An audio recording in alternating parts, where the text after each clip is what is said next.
This is something kind of new too this year, so take your little tabby, and especially if you do fracture critical diving or in-depth inspections. I know there's a bunch of you, a few of you in the room who does fracture critical inspection. Who's qualified? We got one, we got two, three, four, unqualified. Have you all taken the fracture critical NHI class? Yep. Okay, good. So, the only reason I say that is a requirement to do a fracture critical inspection. Anyway, on the inspection form, you got to have a procedure. That's a requirement for those types of inspections, fracture critical diving in depth. For the most part, you don't do a whole bunch of those unless you're a specialized area. Okay. The procedure, there's a box on the form. I'll show it to you later.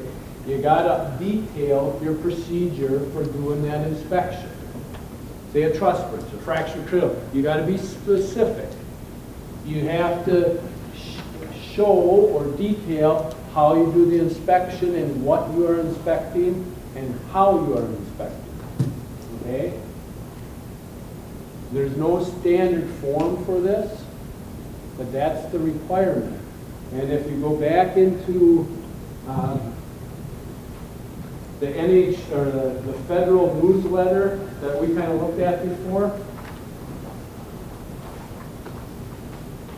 on page 3 of that, he's got a little blurb on inspection procedures.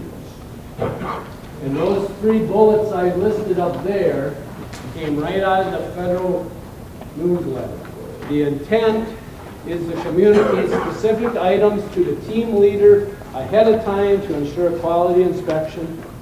The inspection report documents what an inspector found. The procedures lay out what should be done, and they describe the risk factors. Does it have to be 2 pages long? No. Explain where you're at, how you do it, 2 members, hands-on inspection of the fracture critical members of the truss, which is the low cord. Describe what the fracture critical member you are, how you're doing a visual inspection. You might be doing some non-destructive thickness gauge readings, what have you. List that out.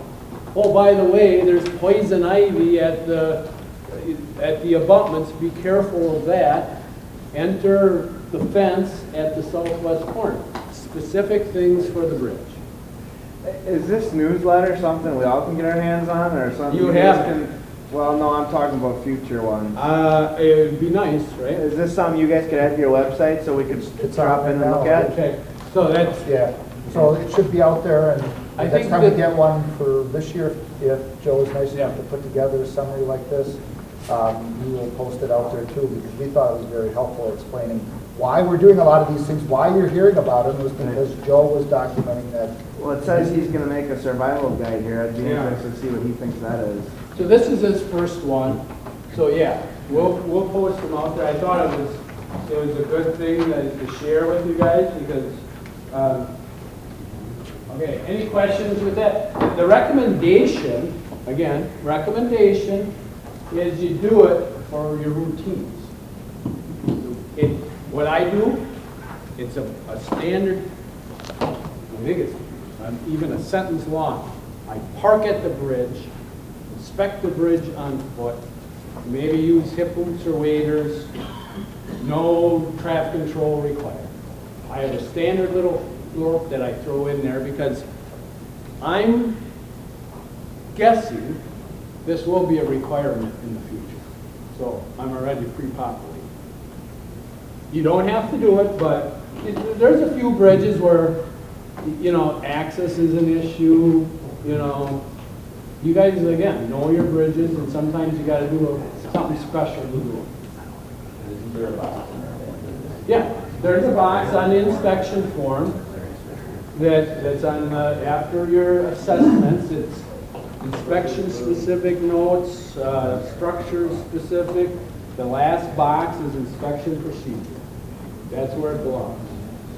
Tom is right, we haven't been held to putting it into all routines and interims, but all the other inspection types, all the special inspection types, it is required and it's something that we're measured against as one of the metrics.